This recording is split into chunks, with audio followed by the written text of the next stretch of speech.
So let's see.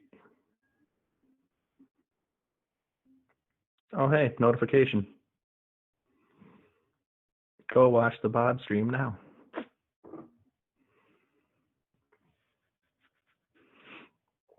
Now we just got to see how many subscribers we can get. Yes, sir. All right. Hey, notification. Oh, God, I don't want to hear myself. We definitely got it going. Got what going? The stream, it's definitely Oh, going. we're starting. Oh, yeah. We're on Yes. right now. I'm going to throw on some So what music. other, I mean, we can talk about it live too, but what other media outlets is the show on besides YouTube? We'll get to that. Okay, I'll just wait patient.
All right, we are getting the live stream started right now. We are going to be doing this. I'm going to transition over right now here to me and Jack. Hey, what's going on, everybody? It's been an interesting morning, and we're here, and this is episode 2, and I just wanted to be able to share something with you guys here.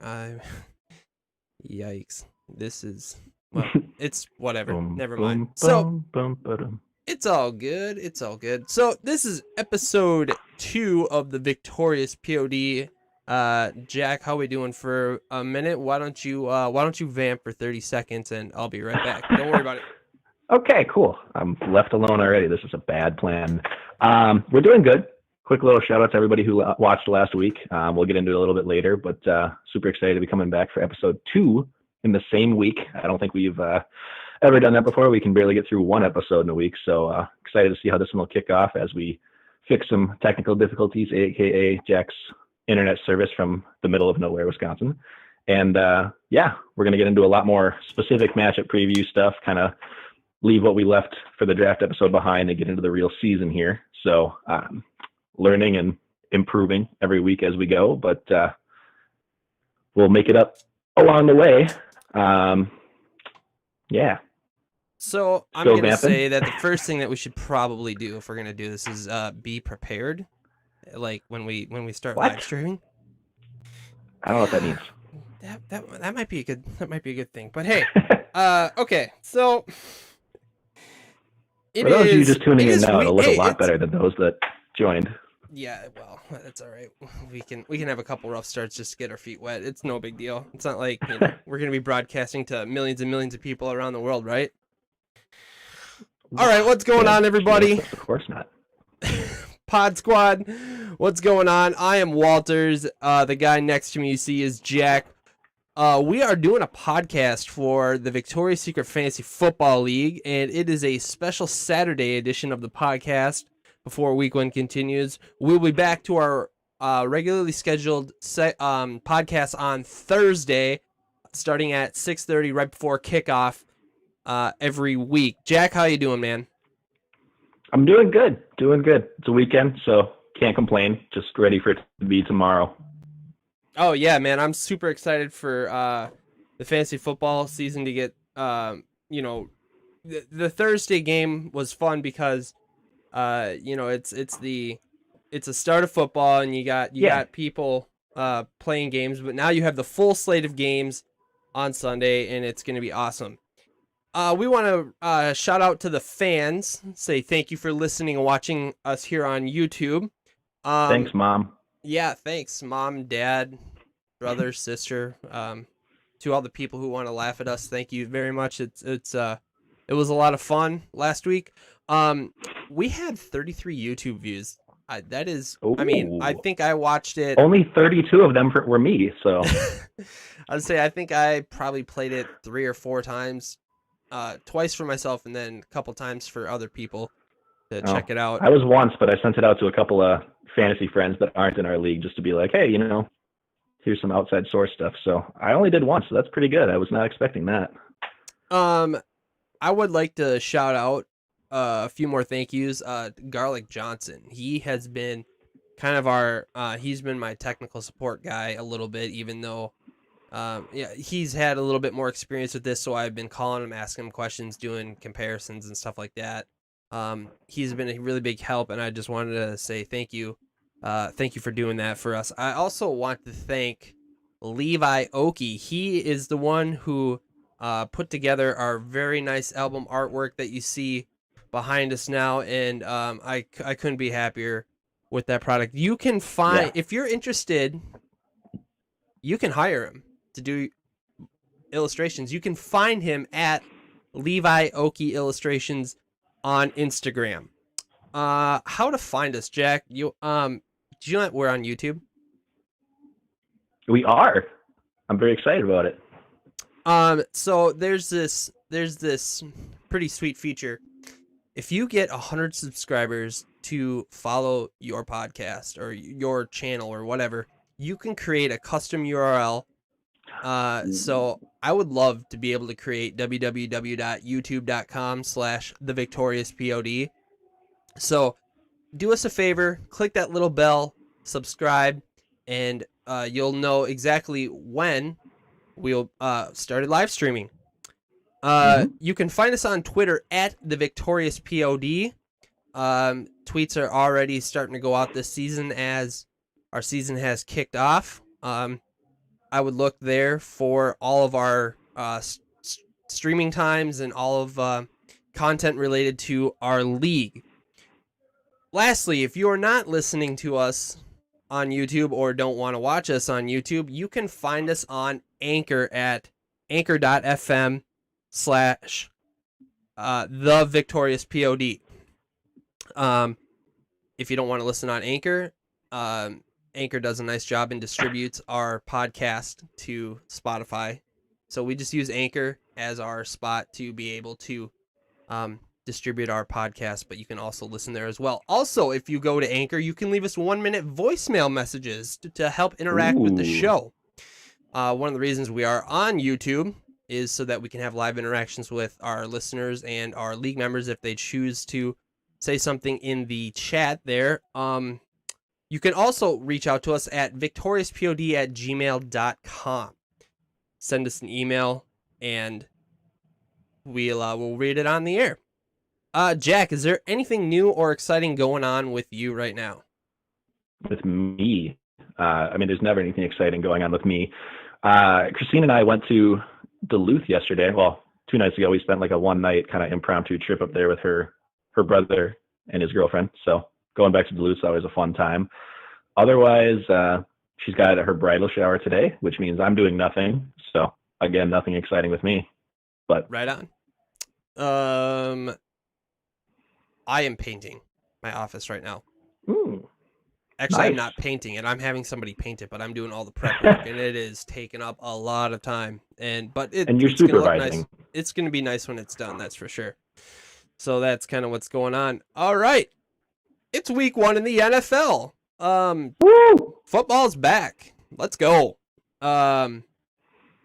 Jack, you wrote down a whole bunch of notes, and you took the time to do this, and I really appreciate it. So I'm just gonna hand the floor off over to you, and why don't you write down or read out some of the things that you wanted to talk about with the week 1 in the NFL. Yeah, so just a little bit. Obviously, I'm assuming most of you guys watched the Thursday night game, but it was super exciting to have it back. I think the game probably went about how I expected it to. Shocker that the Texans looked like they needed a wide receiver 1 out there, so that's going to hurt. The Chiefs kind of picked up right where they left off. I think the most surprising thing, or not surprising, but exciting thing to watch was CEH's debut. I think they fed him the ball a lot, and he looked very, very, very good. So that's scary because the Chiefs don't need more weapons than they already have. Sammy Watkins had a big week 1, which I can remember last year when he went off as the number 1 wide receiver on the week and then did nothing for my team the entire rest of the season. Are you going to fall for it again? I will not. I refuse to pick him up. Even if he has a good week 2, I won't do it. He hurt me so bad last year. Yikes. Yeah, Can't do it. I was laughing so hard when I saw those stat lines. I was like, is he going to do it again? Is he going to do it again? Well, he almost got the second touchdown, and I was like, don't you do it. But yeah, I think everything else was pretty up to par, kind of how the Chiefs used to look last year and how they're probably going to look for the rest of the year this year. So great having that first game back. We'll get into a little bit more fantasy relevant stuff from that game specifically, but a few other week 1 storylines that I'm getting ready to follow for this week with games that haven't happened yet. Just kind of week 1 in general, how this whole COVID situation is going to affect it. Like, we kind of don't really know. We're in uncharted waters here. So are we going to be seeing more and more players be inactive for the games last minute because something breaks out? Are rookies going to maybe not break out as early in the seasons as last year's because they didn't get that full training camp kind of practice? And then how are the whole fanless stadiums going to look? I know the Vikings aren't going to have any fans in their stadium for this week 1. I know a lot of teams are doing it for the first few weeks. So does home field advantage kind of disappear? Does it not really matter? How's that going to kind of affect things? So let me ask I can't say I'm excited. What did you think when you saw the scattered fans at KC? Now, I know that it's the COVID situation, but if for some reason that you just came out of a coma, went home Thursday night, didn't even know that there was COVID going on, and the last thing you remember is that the Kansas City Chiefs had won the Super Bowl, and you're going to sit down and watch Thursday night football, and the stands are empty. What happened? Yeah. So, obviously we know the situation, but how did you think that it actually looked on TV? If you had that many fans sitting spread out in your stands, does that look would you rather have 0 fans, or would you rather have seeing fans trickled all over the place on TV? I think teams like the Chargers and the Jaguars and stuff are used to that many fans already, so it won't be that big of a change. But that's kind of what I was going to say. To your point, I think it would almost look better if you had 0, the spattering of fans that they had. You can only cover that up on the camera for so long, and it almost makes it look like people didn't come out. So if you're going to have zero, like I know the MLB did a great job. There's been a lot of fun made out of like the cutouts and stuff, but at least like it looks universal the same. Or I personally love how the NBA's done it in their bubble where they've had all the fans like still on the TV screens. So like I thought that was a cool way to do things. I just think you kind of got to go one or the other. Like this whole 25% thing, it's almost going to look worse than if it was just nothing. I also feel that it's just it's stupid. I don't understand why the NFL, and it comes down to money. I understand it's money, but why can't the NFL just put its foot down and say, you know what? We've made so much money over the years. Why don't we just make it a universal rule across the league saying that we are not allowing fans into our stadiums? That way you're not dealing with, hey, which stadium has fans, which isn't, you know, and then it's stupid. I think they should just get rid of it completely, be fanless until everybody else can open up and have fans. Do we know also, not a COVID situation, but do we know if the game on Sunday for the 49ers has been postponed due to air quality? I don't think they've determined it yet. I saw they've kind of just been monitoring the quality. So as of now, it's still on, but I'm sure they're probably going to do the whole like reevaluate Sunday morning to decide. There've been a few players that I think they've been questioning. Like I know Kevin Coleman has an existing like breathing or respiratory problem, so he was talking about possibly sitting out. But I think the game is still on as of now. Okay. I'm just gonna read the last NFL point here, and then we're going to move on to the Vikings. Von Miller is likely out for the year with a dislocated he has a tendon thing going on in his foot. It flipped over. So apologies to Katie. So I know she loves some Von Miller and the Denver defense. All right, that's going to wrap up our... Oh, no, it's not wrapping up our NFL. Let's go on to the Vikings. Jack, what's going on with the Vikings? Yes, sir. So Vikings play at noon this Sunday. One of the premier games. I think it's being streamed as the main game in like 25% of the country right now, just with the division matchup. So we're at home against Green Bay, which is a great way to start the season, but I'm kind of worried about the whole no fans thing that kind of takes away some of our advantage at home here. We had reports that Danielle Hunter, who hadn't really been practicing much in the last week, is going to be out for the first 3 weeks now. So that's kind of a big blow to our defense. Would have loved to have him out there. We got Yannick, though, to replace him on the defensive line. I mean, I'm excited to see how the two of them play together, but hopefully he can put a little bit of the pass rush on and make up some of the difference. Biggest thing I'm kind of watching for this week is just our young, inexperienced secondary. We got rid of Trey Waynes. We got rid of Rhodes. We've had a few different people move on there. So we're going to kind of see how a couple of our rookie corners do. And then Holton Hill and some of those other guys that were more buried on the depth chart. Can they slow down Rodgers in the passing attack? Yeah, I'm pretty scared about with Danielle being out. I don't know if Ngakoue is going to be able to be disruptive enough. And I'm also concerned about Shamar Stephan. He's our nose tackle, right? Yeah. D tackle, yeah. Is he? Yeah, sorry. Yep, our D tackle. I'm really wondering if he's going to be able to live up to what. I'm sorry, I'm blanking on the name who we had last year. Linval Joseph. Linval? Yeah, I'm really hoping that he's going to be able to be disruptive enough so that our middle linebackers can get after the blitz and be able to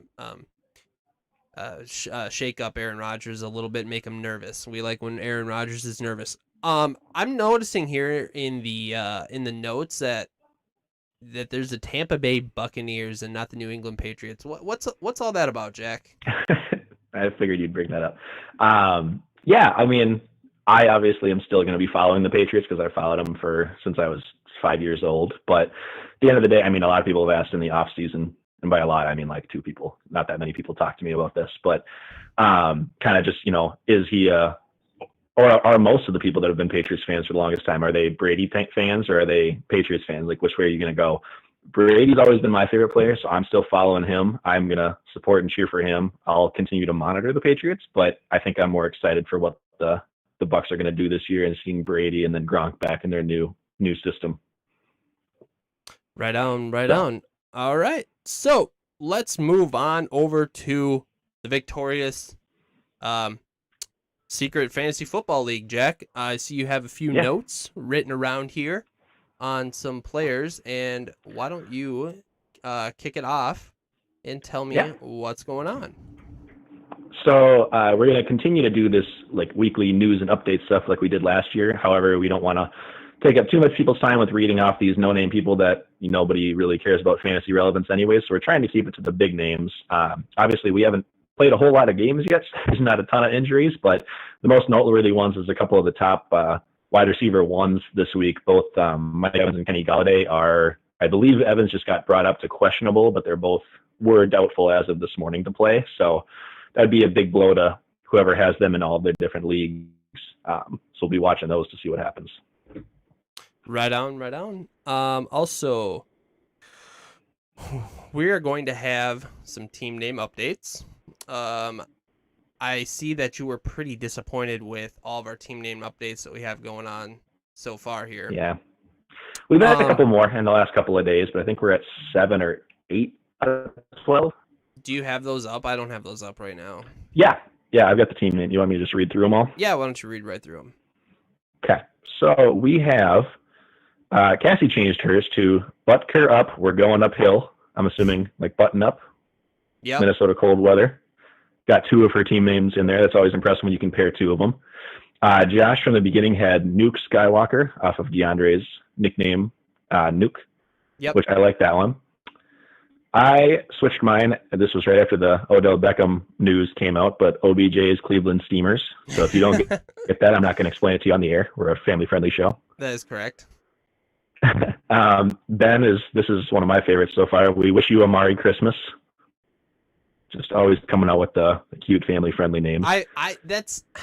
It doesn't have that much of like pop to it because I was in a fantasy basketball league for 1 year. It was I won it. I won the ship in that league. That was crazy. And I've never played fantasy basketball ever again, but there was a guy who had the last name, or it was either first name or last name of Amari, and he also used Stoudemire? Yeah, Amari Stoudemire. Yeah. So yeah, I've seen that name before. It's not that original, but nice try, Ben. I give you an A for effort. Yeah. I mean, you beat all the people that left their team names as numbers. So going on, Alex has 7th Devin with Devin Singletary. I like that. Yeah. That's clever. You've got another solid one, highly McCaffreynated. I thought that was probably one of the best ones I've ever come up with. I kind of like it. I haven't seen that one many places yet, so like I feel like I see a lot of team names, but that one I was like, oh, that's new. To be fair, I didn't look up any team names. I just kind of came up with it on my own. If you look in the app and see my team photo, it's the Caribou Coffee logo. So I was just gonna say I give you bonus points for making it that. Yes. And then finally, Foster has Preston Your Luck with Preston Williams, the Miami wide receiver. Foster. So I like that one too. Everybody's going off of these like lower bench players, not the obvious star guys on their team. I feel like that's like a Foster staple, though. Like doing like the sayings. Like I think it was a couple seasons ago. He had like "Cry Me a Rivers" or something like that. Yeah. Or, just so it's classic. It's classic Foster. Yep. And for those of you, Jay, Katie, Ryan, Jordan, and Tyler, you guys are all extremely clever people, so please be better and make sure you get your team name updates. Okay, I'm almost willing to water bet you, and I can't show Ryan this episode, but I'm willing to water bet you that if Ryan doesn't listen to this episode and nobody else can tell him, that is the thing. I bet he does not change his name all year. I would water bet that. Okay, deal. On all this. Right. We got to do some integrity here that nobody else lets him know, but I'm going to believe in Ryan. All right. First one on the board. Okay. All right. I like it. Is there anything else with team name updates that we want to do? No, that is it for team names so far. Okay. We're moving on. Excellent. Right. We've got the Tater Tot Hot Take segment. Jack, I see you got a few notes in here. I like them. I'm gonna go. I'm just gonna piggyback off your first one. Trubisky actually looked good by his standards this week. He is a top 15 quarterback on the week. I don't know if I agree with that, but why don't you explain why you think he's going to be a top 15. These takes are just going to be ones that I'm going to try to toss in week to week that are bold. They're not ones that are going to be very obvious. Like, I'm not going to say, oh, I bet you that Cook rushes for over 20 yards. Like, it's going to be ones that are probably less likely to happen than more.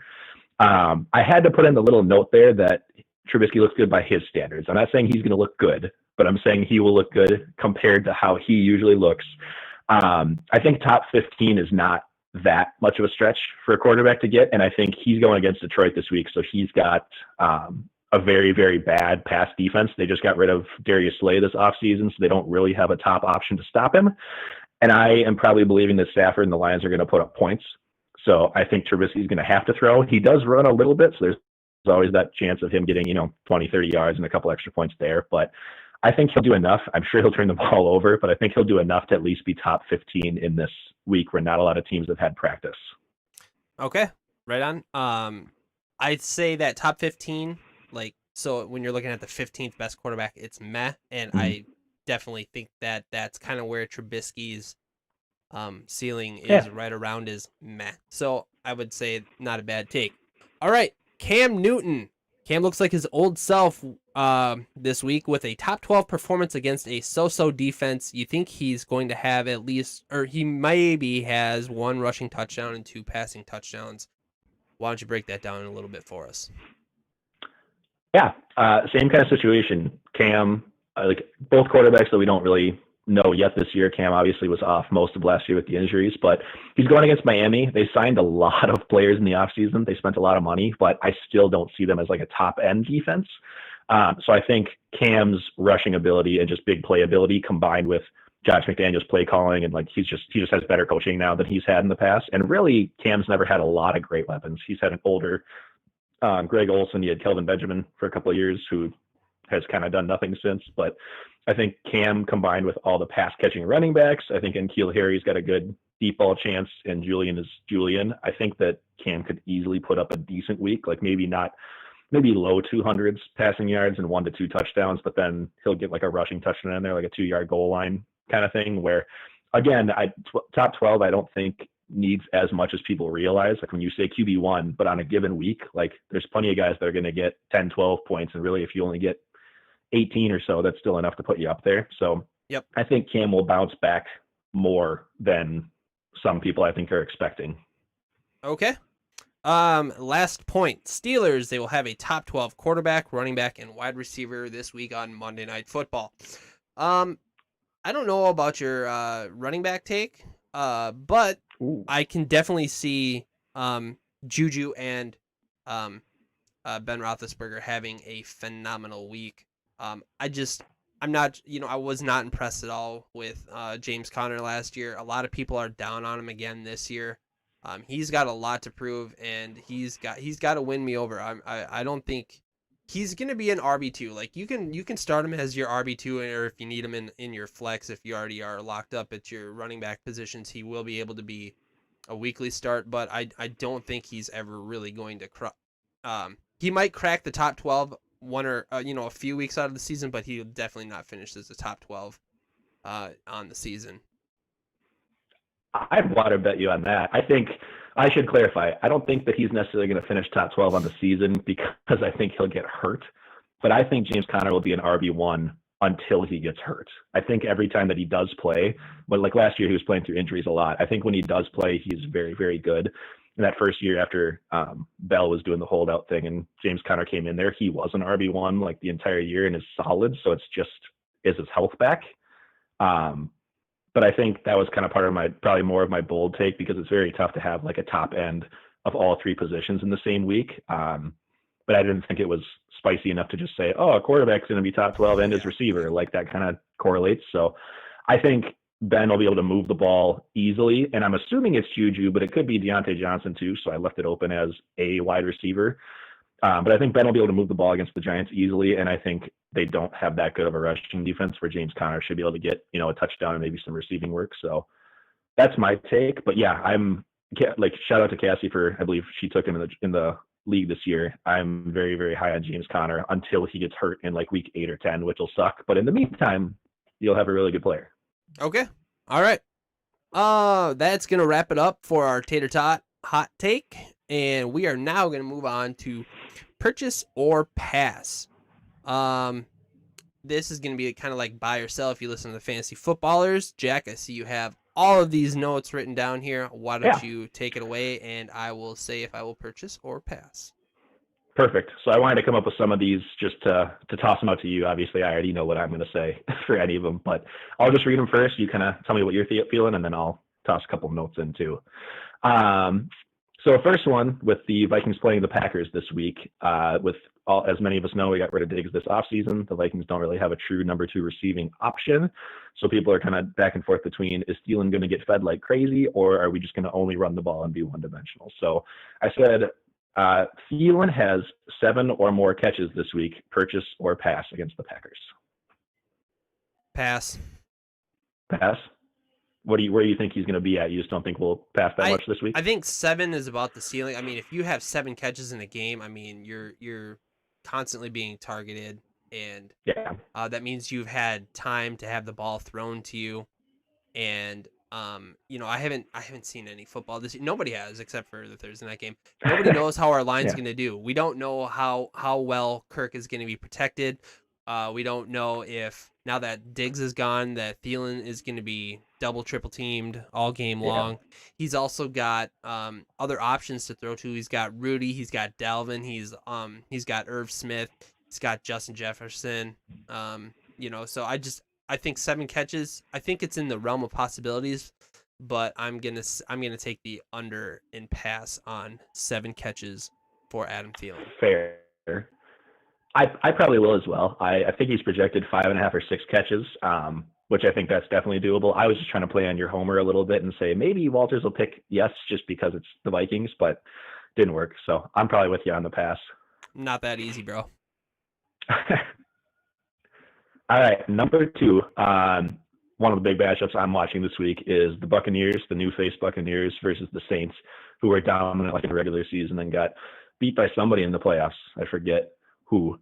But Brady and Breeze going head-to-head is like a classic matchup of 2 of the best quarterbacks of all time and definitely in this era. So I am asking you, purchase or pass, that Brady this week with his new weapons of Gronk and Fournette and Mike Evans and Chris Godwin and all them has more fantasy points than Breeze. Oh, this is tough. I love. Good. Okay, so Mike Evans is probably not playing. So. Mike Evans is probably not playing. So you're down a target right there. Chris Godwin, he's going to be elevated to your number 1. He's going to be. But then you also have Gronk, and then you also have who is the other big tight end out there that he likes? O.J. Howard. O.J. Howard, Cameron Brate, yeah. Yeah. So I can see with Evans going down. LaShawn McCoy. I could see Gronk having some catches out there. Oh yikes! I'm going to. And then you don't know. I'm gonna pass on this one too. I think that I also I don't know enough about it, but I'm gonna pass. I don't know how it's gonna play out, so I'm passing on it. Okay, fair. It could go either way for me too. I mean, I'm obviously a little biased with Brady, so I will probably go him just to support that side, and so we can have some different options to take. But Breeze, like, he's always the guy that has that potential for like a 30-point week, and even his number 1 running back is a great pass catcher. So like, you don't know. I think you're right. I think if Evans was playing, I'd feel a lot better about it because you want all your weapons at full strength. But I think Brady will definitely put up a good week, and I think he wants to come out and kind of show everybody, like, this is why I left the Patriots. Like, I want to, prove that I still got it, and this is what happens when I get some weapons around me. So I will go with Brady this week, more of just a heart pick than a head pick. Okay. All right, number 3. Oh, yeah, okay. Go ahead. Number 3. So kind of wanted to do a take off of Lamar's MVP season last year, but obviously the number 1 rushing quarterback, number 1 quarterback overall. He set crazy amounts of records with all of his running game ability. So him going against I believe they have some injuries in the secondary and just aren't that high end of a team, especially in like the second and third levels. But Lamar with 55 or more rushing yards this week. Bye. I'll buy it. Bye? Yeah, I mean, as we know, it takes one big run and he just runs for 40 yards right there and it's over. Correct. I'll take that all day. So, okay. I am going to go under, just because I think 55 is a lot, and I definitely think if anybody's going to do it, it's him. But I don't think they will need to do much. I think they're probably going to have a lower scoring game, and it's going to be like a running game. So I will take under just to see what happens, and I will pass. Okay. All right, a couple more here. Another big offseason move. DeAndre Hopkins got traded for one of your favorite guys, David Johnson, in the offseason. So DeAndre is now with the Cardinals. New face, new team organization. He's got Kyler Murray back there throwing to him. So a lot better situation. Obviously, it helps the Cardinals a lot. Does it make DeAndre stay as good as he's been, which has been a perennial top 5 wide receiver? So DeAndre gets 6 or more catches in his new home this week against the 49ers. I'm going to buy that one.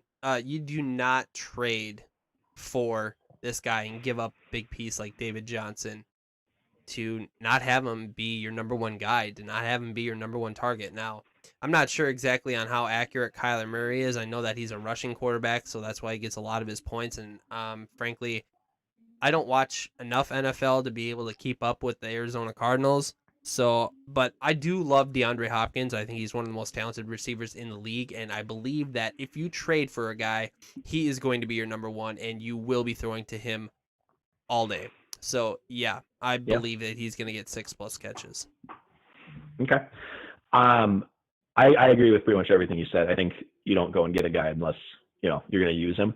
My only concern is just, it takes receivers every time they move in the offseason. It takes especially top-end receivers a little bit to get going. So I think he's going to be a great receiver by the end of the year, and I think he'll still be a wide receiver 1, and he's being underranked. So shout out for Josh getting him where he did. But I think this week, it'll be a little bit of a learning curve. I bet he still has a great week. I bet he still gets over 60 yards and probably still gets a touchdown, but I could see it coming on like 4 or 5 catches. So I will go under just to break it up and have something for us to talk about next week. The only thing that concerns me is the number of targets that are out there. You've got Christian Kirk, you've got Larry Fitzgerald, and Kenyon Drake. Does he do a lot of pass catching work as a running back? Yeah, he's decent. And then they've got a new kind of breakout tight end too. I think it's Sam Arnold. Okay. Dan Arnold? Right. But yeah, they've got a lot of options. Dan Arnold, not Sam Darnold. Dan Arnold. Dan Arnold. Yeah. Yeah, so that would be my only concern, but I still think that 6 catches is very doable for DeAndre Hopkins. Let's go on to the next one. Okay. Next one. We were just talking about him earlier, but Mitch Trubisky against the Lions. He's kind of known as a guy who screws it up a lot. So Mitch Trubisky has 2 or more turnovers versus Lions. So picks. What's his fumble rate? That's a great question. I wish I had that in front of me, but I know he gets sacked a lot because the Bears offensive line isn't the best, and he kind of gets out of the pocket. There's no Darius Slay this week, right? So the chances of him getting picked off. Correct. So I'm gonna buy it. Actually no, I'm sorry, I'm gonna sell it. I think that Trubisky is gonna be able to have less than 2 turnovers this week, just because I think that the Detroit defense is pretty piss poor right now. So agreed. I'm going to let you take the last one. So between Jonathan Taylor, DeAndre Swift, and J.K. Dobbins, all 3 rookie running backs coming in, do any of them outscore their current veteran counterpart in week 1? Okay, I'm going to pass on Dobbins. I'm going to pass on Swift. And then I will buy Jonathan Taylor. I think Jonathan Taylor, his talent level and what he's been showing, according to all the news reports and stuff like that, have absolutely been, fantastic. It's all just a matter of when is he going to get those touches? And if Marlon Mack and Nyheim Hines aren't really, doing it, it's, I think it could be the JT show really, really quick. I passed on Swift, I passed on Dobbins, but I did buy JT. I loved all of your takes, even though I didn't hear them. I know they were good. No, they were terrible. I made stuff up the whole time that wasn't even true. I thought these were all interesting because these are all like high upside guys. I think for the same reasons that this offseason has just been weird. I will probably pass on the three of them together just because I'm doing it as like an all or nothing kind of thing. So I'm going to say all three of them as a no, just because I think they'll definitely get touches, but I think it's going to be like a getting their feet wet kind of thing. And I honestly I don't like Carry On and AP in fantasy, but I really like Marlon Mack and Mark Ingram this year. So. Right on. Okay, let's go into... Oh, hang on. Breaking news. I have something that literally just happened on the pod. Oh, Everybody is going to like this. Thank you, Fantasy Life app. For those of you that don't have it, go get it. Vikings and Dalvin Cook just agreed to terms on a 5-year extension. Holy cow. Breaking 1 minute ago. Jeez. Nice. So if anybody's listening live, you heard it here first. Yeah, right on. Breaking news, Jack. I don't know the money yet, but that's really exciting. Will this get you a blue check on Twitter? What's that? Will it get you a blue check on Twitter? Yeah, perfect. Jack Schefter breaking now.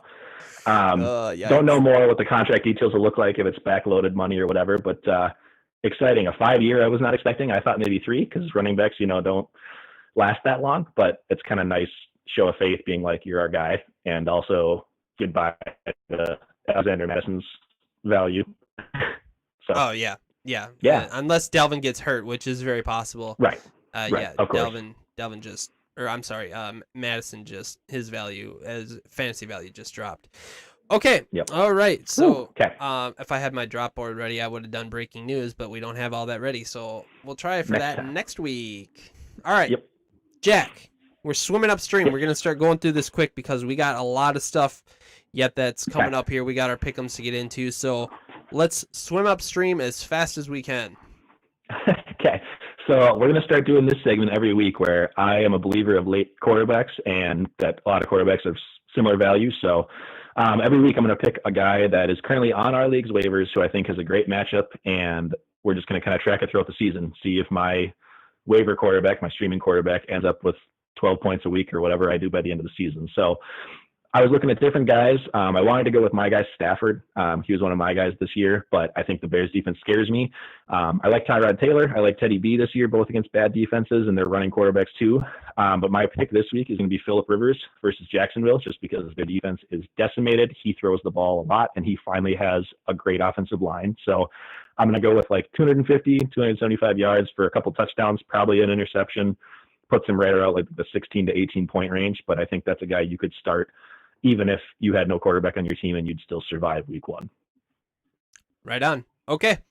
We are about to get into our weekly pick'em league. Actually, we're going to do that with our matchup breakdowns. But so we're going to introduce our weekly pick'em league. This year, we have decided that we wanted to do a pick'em for our fantasy matchups this year. A little bit extra I don't know, content for the pod, another way to be able to have fun with our league. And we have 8 people that joined our fantasy pick'em. 8 out of 12 people in our league decided to do it. And the people who are doing it is myself, you, Jordan, Ryan, Alex, Tyler, Katie, and Cassie. So thank you all for those people who did it. If you want to get in, any of the league members, Ben, Josh, Jay, I know Jay's not listening. Huh? Who? No, just cough if you want to join and participate please. And have fun. Yeah, text us. It's going to be a lot of fun. The rules of the game are, it's winner take all. You get 1 point each for your matchup that you pick correctly. And I'm sorry for this. This is a spread based one. So I apologize. I already forgot my own rules. You get a point for picking the favorite. So on Wednesday, let's see here. I think on Wednesday or Thursday, I'm taking screenshots of all the matchups, and that is going to be our official. It's going to be our official scorebook or our official spread. So Thursday at noon is going to be our official spread. So if you can, please try and have your lineup set by then. Otherwise, we are just going off of those, and those are the spreads that we're going to be using for our pick'em game. So Thursday at noon, have your picks to me and have your lineup set. and we will be going over them that Thursday night on the podcast. So you get a point pick for each favorite, and then you get 2 points for an upset picked correctly. Now we are introducing something new that I have not explained to anybody yet, and that is the Stone Cold Lock of the Week. We are going to be using the drop. I think it's an awesome drop, and the twist to the game is that you will pick your Stone Cold Lock of the Week, and if you get it right, nothing else happens. But if you get your Stone Cold Lock of the Week wrong, you're going to lose 1 point. So,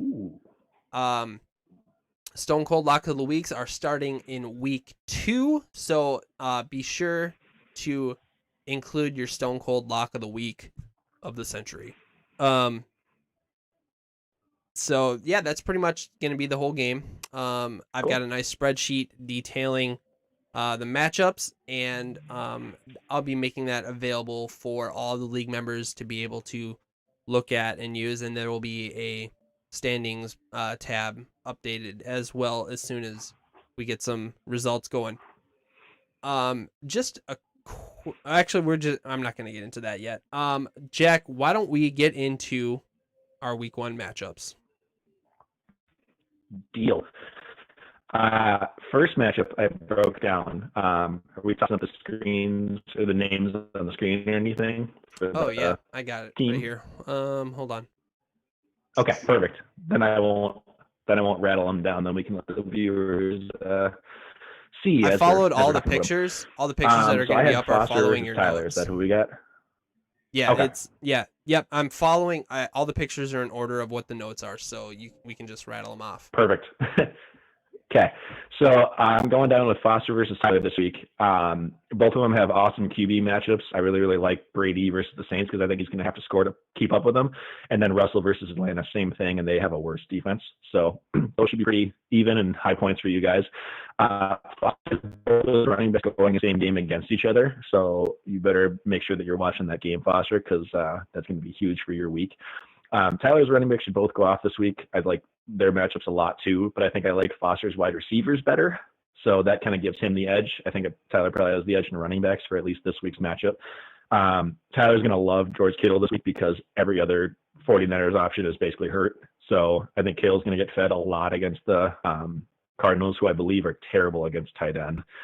Foster having Hayden Hurst and Julio in the same matchup, that always worries me because you have tight ends and receivers taking away catches from each other. But if they have a high-scoring game against Seattle, that'll be another key one for him.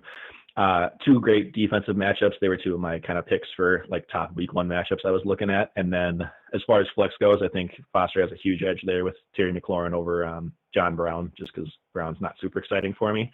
So are we going our own picks or just breakdowns? Nope. Make your pick. Announce your pick right now. I am locking in Foster. I really, really like Tyler's team this week, but Foster was my pick for top team. So if he loses week 1 and I didn't pick him, I'd be sad. Okay. I am picking Foster as well. Let's see here. Jordan, he picked Tyler. Ryan picked Tyler. Alex picked Foster. Tyler picked Foster. Katie picked Tyler, and so did Cassie. So we have a 4-way. We essentially the league is split. It's 4 for Tyler, 4 for Foster. So all right, we're gonna be moving on to the next matchup here. We've got Walters versus Josh. I'm gonna go over that a little bit. I kind of want to talk about my own matchup. Yeah, go for it. I'm really excited that I don't get to start Mike Evans, but that doesn't matter. I mean, it does matter because I need to win. I need to win by the point spread. But yeah, I don't get to play Mike Evans. I mean, he's doubtful. It's not going to happen. So I am okay with putting in Stephon Diggs and having Josh Allen doing that combo.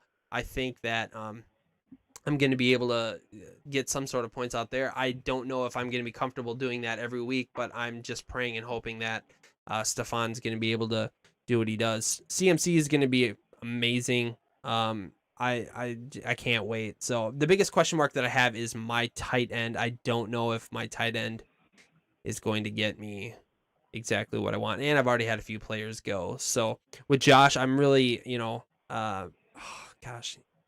it's such a close matchup. Like even now, Mm-hmm. even after I had to swap out Diggs for Evans, I mean our point total is so close. ESPN saying that Josh has the advantage of quarterback, but I have the advantages of in both my running backs. We're split on our wide receivers. He's got the better tight end. According to this, when I had Mike Evans in, Mike Evans was a better flex play than Deontay Johnson. He is projected. I was projected the favorite by 1.5 or 1.1 points. I was projected the favorite. Jack, who did you take in this matchup? I believe I took Josh. I think I was leaning his way before just because Cam Akers is another one of those week one rookies that kind of worries me. I don't know if they're going to play him the right way. I really like Mark Andrews. I like Josh Allen normally with the safe floor, but I don't like him versus the Jets. So I went Josh, and especially with the Mike Evans news out, I think that's going to hurt you. I think if you had him in, you'd probably have a good chance to knock him off. I did pick myself to be able to beat that 1.1 point spread. That's kind of a difficult way to say that. Going around the league, Jordan picked Josh, Ryan picked Josh, Alex picked me, Tyler picked Josh, Katie picked Josh, and Cassie picked me. So votes are 5 for Josh and 3 for Walters. We are moving on to our next one. It is Jordan versus Jay. Jack, what do you got? Jordan versus Jay. It's another. Nope, that's not right. I'm sorry, that's not right. Ryan and Katie. Yeah, let's do Ryan Katie. Okay. Ryan's worries me this week because he's got Burrow, and obviously while he's a great prospect, nobody knows what a rookie QB is going to be, and then he gets the Chargers, who have a really good pass rush. So I think that worries me. But same thing with Katie's quarterback. Danny Dimes going against Pittsburgh is a great defense against quarterbacks too. So I think it's going to be a low-scoring matchup overall, just because I don't think either of their quarterbacks are going to do a lot. I think they're going to have to rely on their running games more. In the notes before, I had CEH was a big question mark because you don't know what to expect. Obviously, we now know how he did, and he did great. So that helps foster a lot, or Ryan a lot. I think Kamara is going to have a really, really big game because I could see him matching CEH for Ryan's team. And smaller breaking news, Kamara just signed an extension too. So Katie, he's locked up for you too. Literally just like 1 minute ago while I was listening to you talk, Walters, he just signed. So I think Gurley will blow out Jonathan Taylor in a running back 2 matchup. I don't think Taylor's going to get more than like half the touches, and I think Gurley's going to get all of them. So I think that's a big one. Ryan wins the wide receiver matchups with a pretty safe floor. Will Fuller did do really well on Thursday night, but I think Ryan's guys are pretty locked in. Tight end, though, is I think where Katie puts Ryan away for me. I think Kelsey already did great. So I just think I don't see Ryan's tight ends outscoring him. And then flexes, I really like Devontae Parker, but I like Mostert more this week. So I picked Katie. Okay. Real quick, ESPN has, let's see here. They have Katie winning the quarterback battle. It's a split on the running back battle. The wide receiver goes to Ryan. The tight end goes to Katie. And the flex also goes to Katie. You said that you picked Katie this week, and so did I. Jack, I already said that. Jordan also picked Katie. Ryan picked himself. Alex picked Ryan. Tyler picked Katie. Katie picked Katie. And Cassie picked Ryan. So we have a 5-3 split for Katie. Fun fact, an unofficial vote, Garlic would have picked Ryan too, since he gave him an A in the draft grades. That is correct. And Katie, for you being upset of our poor draft grade, we still both picked you week 1. So lots of love to your team this week. Yeah, I told Katie in the group chat that I'm ready to eat my draft case or my draft review. Yeah. For her. All right, we now we just insult Tyler and Katie's teams, and they just both will get angry and score 200 points this week. We are going to move on to Jordan versus Jay here. Okay. The ESPN projection has Jordan as your 6.2 point leader. The favorite. He is your favorite. ESPN says that Jay has the better quarterback, but Jordan has the better running back duo. Jay has the better wide receiver duo. Jordan wins the tight end comparison. And the flex will go to Jay. Jack, what do you have for some of your notes for Jordan versus Jay? Yeah, I mentioned having their quarterback battle is going to be kind of interesting to me because we've got a great quarterback matchup for Breeze against the Buccaneers versus Jay having Kyler, who I love as a quarterback this year, but going against the 49ers defense is not how you want to start your year out. So that kind of worried me. Miles Sanders, I believe, is still questionable at this time, but they are expecting him to play. It's just going to be a big question mark for Jordan of how much work does he get? Like, does he play, but he only gets, 10 carries to protect him or whatever? Because I think if both of his guys go, he's going to blow Jay out of the water. And then Jay's receivers, they like a lot stronger with Michael Thomas and Chris Godwin. I think they both got good matchups. Tight ends, I feel like is going to be pretty split. Jay having Cooks go already on Thursday night and only getting him 20 yards kind of hurt. So I think Mark Ingram will at least outscore that. And then I love Jordan's kicker and defensive matchups this week to put him over the edge. So I picked Jordan. Right on. Back. Okay. So for me, I know that I gotta pull up my notes here. Sorry. So we're gonna just do the breakdown of who picked who. I picked Jay in this matchup. Jack picked Jordan. Jordan picked Jordan. Ryan picked Jordan. Alex picked Jay. Tyler, Katie, and Cassie also all picked Jordan. So that gives 6 picks for Jordan this week and 2 for Jay.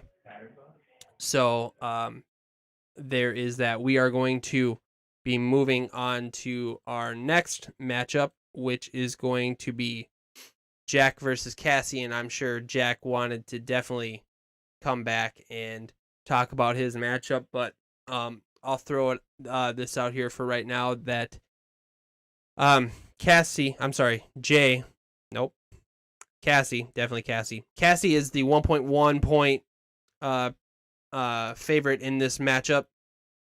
Dak Prescott as their quarterback is the favorite over Matt Ryan in this matchup. They do split their running back positions. Josh Jacobs being the favorite in that one, and the RB2 matchup, James Conner is better than Joe Mixon, which I don't necessarily agree with, but that's the way ESPN sees it. They also split their wide receiver duos. Wide receiver 1 going to Cassie with Tyreek Hill, and wide receiver 2 going to OBJ with Jack. The flex is favored on Cassie's side with T.Y. Hilton versus DJ Chark, which again I don't really agree with. Some of the notes here that Jack has, and I guess I'll just read them. Jack likes both quarterbacks with some of the best weapons around both of them. He thinks that Drake versus San Francisco is going to be a tough matchup this week, and Jack is back. So let me just unmute him here for just 1 second. All right, Jack, you're there, Ben? How dare you mute me? Oh, you were talking to your lovely wife to be, and I just didn't want to. You guys can have that private conversation. So the whole world doesn't need to know what's going on in Jack's world. So I was just kind of going through the stuff, and I started reading the points. I only got to bullet number 2. So why don't you just talk about your own matchup? It is your matchup. Yeah, for sure. I mean, I'm partial because I love my team, but Cassie had a really good showing out on Thursday night with Tyreek and Harry Butt Kicker doing well.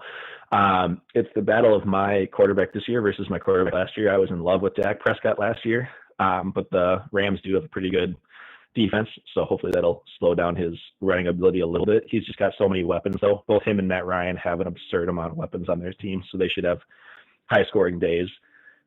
Drake, like I said, was coming off of wearing the walking boot, and then now gets like the best run defense in the league. So I think that's going to hurt a little bit, but I also love James Conner this week. So I could see James Conner being Cassie's number 1 running back. I think Josh Jacobs has a chance to be the top running back this week because he goes up against a really, really bad Panthers defense, and I think he's going to run like crazy. I think Mixon will get a lot of carries with Burrow being his first week. They're going to want to get him kind of settled in. So both of my guys should be RB1 potential. Tyreek had a solid game, but luckily didn't go off for like an absurd 18 points or anything. So, depending on how Cooper Kupp does and if he gets a lot of volume with them playing keep up with the Cowboys, I think both of my receiver 1 and 2 should have pretty safe volume. I think they should both get like between 6 and 8 catches, hopefully. So I like that matchup. I like both of our tight ends. Earth is going against one of the worst defenses, and Hunter Henry's going against Cleveland, so they should both do well. And then DJ Shark versus TY, I think, are both going to get very, very high volume. They're actually going head-to-head in their real games, too, so that'll be a fun matchup for Cassie and I to watch. I picked myself. Currently, Cassie's favored by 1, so I think this is going to be a close matchup, but that's what I went with. Yeah, I picked you as well. Jordan picked Jack. Ryan picked Cassie. Alex picked Cassie. Tyler picked Cassie. Katie picked Jack, and Cassie picked Cassie. So we have a split. 4 votes for Jack, 4 votes for Cassie, and we are going to be moving on to. What's that? Rude. You broke up there for a sec. What did you say? I can't believe Cassie didn't pick me. Oh yeah, she didn't pick you. Yeah, I can't believe Cassie didn't pick me. She picked her own team. Yeah, weird. Yeah. Okay, we are moving on to our last matchup, which is Alex versus Ben.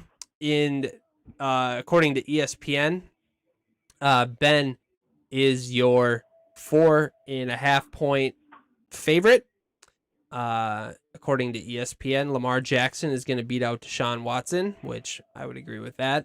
There is a split at the running back core. Alex brings home RB1 with Saquon Barkley. Ben brings home RB2 with Aaron Jones.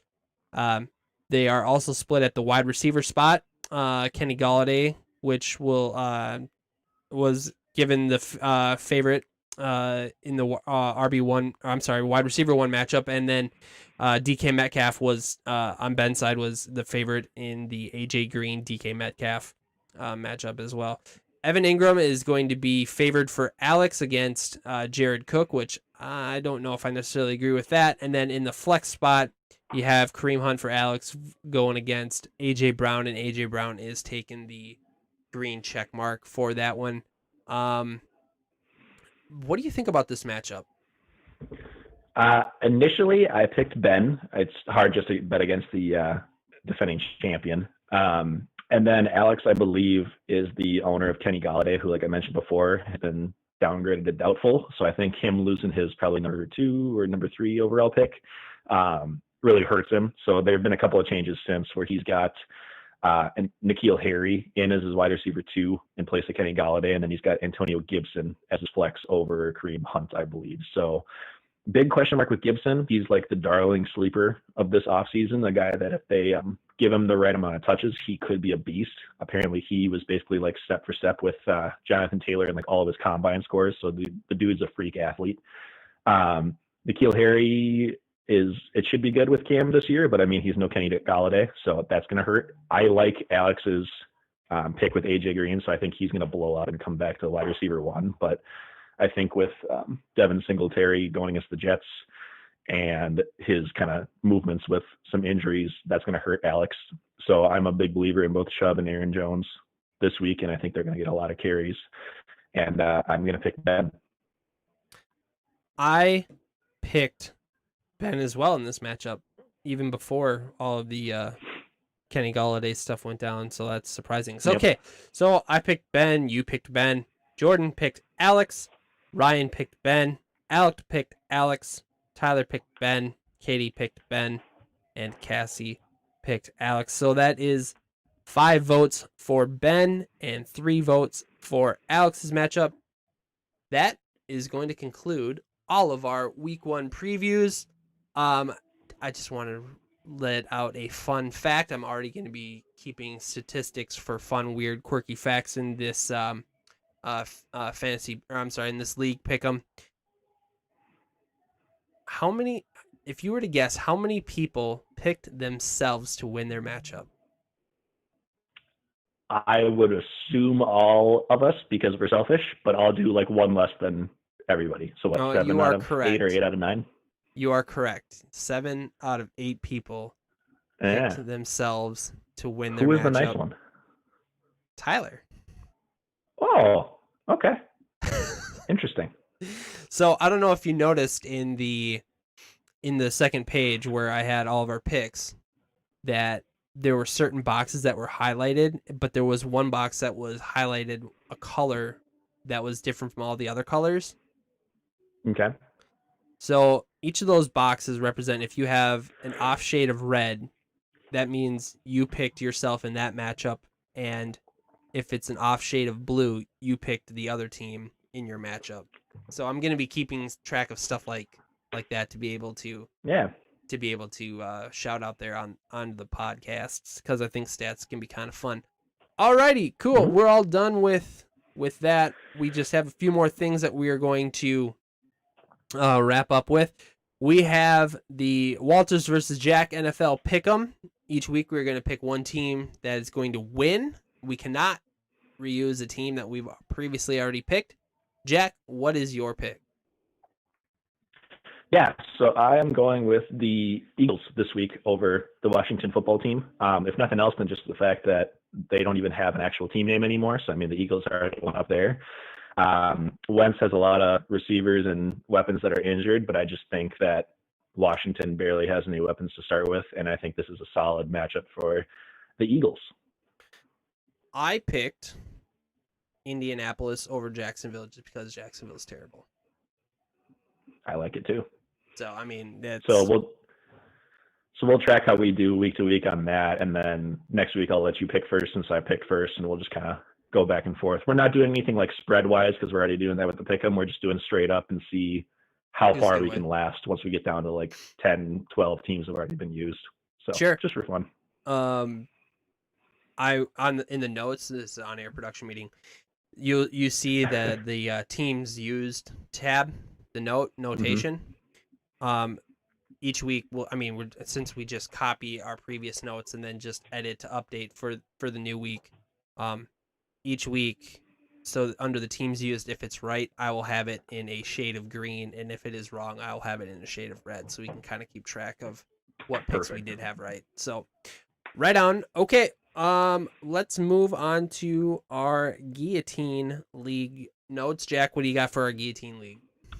Yeah, so not a ton. Obviously, we've only had one game of football, so we'll talk to you guys more about this next week. But Thursday night's game, Foster, Jordan, Ben, and myself all had hot starts off to the week. I think that's everybody that's had anybody play. I think Jay had somebody for 2 points, but the rest of us all had at least 1 to 2 people go off and at least start off the week hot. So we're all just fighting to stay alive. So anytime you can get points locked in and be good to go, it's better. Kelsey had 17 for me. Watson, Jordan, I was texting him during the game and he was sweating because Watson hadn't done a lot, and then he ran in for a touchdown at the last second. So he hopefully stayed alive. Foster had CEH and David Johnson together, so he's probably safe this week. Al had Sammy Watkins and Fuller.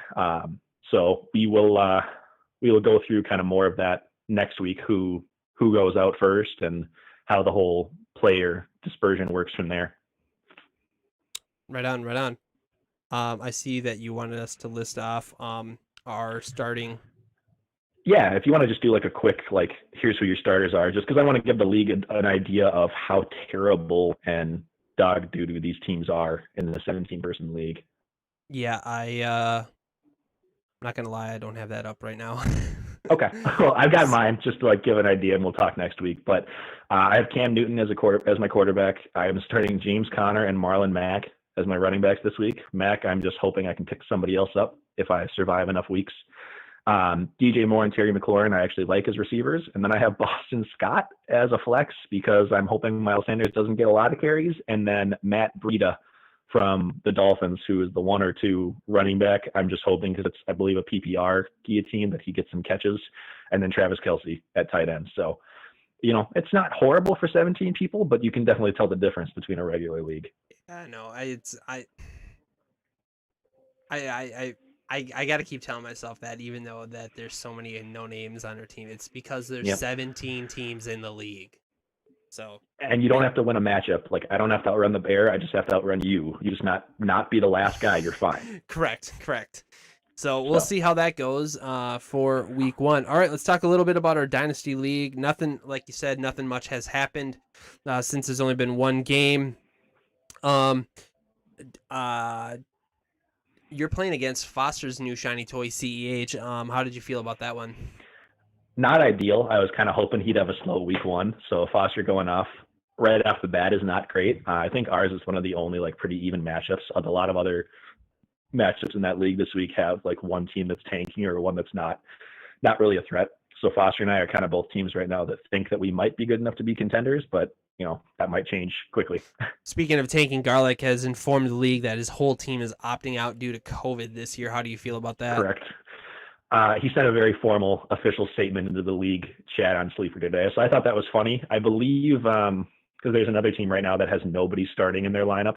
I believe Alex said the rules are you have to at least have somebody starting that's playing in the game. So hopefully both Garlic and then this other team I forget are aware of that and at least start somebody. But I think it makes sense. I think Garlic went very one direction and didn't take a lot of players, so he's planning on just tanking to rebuild and get those first picks. I see here that in our way. I see here that I have DJ going in both my lineups for Victoria's Secret and for Correct. the Deflate These Balls Empire League. I'm excited. I was very, very happy with how DJ did. I was super nervous to have him as my RB2. Even though people have been saying that he's gonna do all right, but yeah, he's old and it seems like he's lost step, but I was so happy to see him get the very, very first touchdown of the NFL season. Speaking of DJs on my Dynasty team, I don't know if you heard the podcast yesterday or Thursday for the Fantasy Footballers, but they mentioned one of my guys, DJ Dallas, a running back for the Seattle Seahawks. And I'm like, he's on my taxi squad. I want him to have fantasy relevance. So, yeah, here's to hoping that I actually, threw a dart at a guy that actually might have some fantasy relevance here in the next season or two. So I thought that was pretty exciting. I don't know if there's really anything else that we have left to talk about. I think our podcast is coming to an end. Yeah, and we only went 15 minutes over what we wanted, so that's not too bad. As usual, yeah. As usual, we will have to see what it is that we can do to be able to keep that 1 hour marker down pat, because that's kind of what we're shooting for. Jack, we're covering a lot of stuff though. Yeah, we are, and it's been a lot of fun. I can't wait until Thursday when we head off with our next podcast. Thursday at 6:30 is when we are going to be broadcasting again. Be sure to subscribe to our channel, and I don't think I have anything else to say. Jack, what do you got left to finish up? Not a whole lot. Yeah, excited to actually have some real content and breakdown for you guys next week. So if anybody has any thoughts or takes or wants to call us wrong or has any ideas for more games and fun things we can do throughout the season, let us know. Otherwise, we will see you next week and enjoy football tomorrow. Right on, guys. Have a great week. See ya.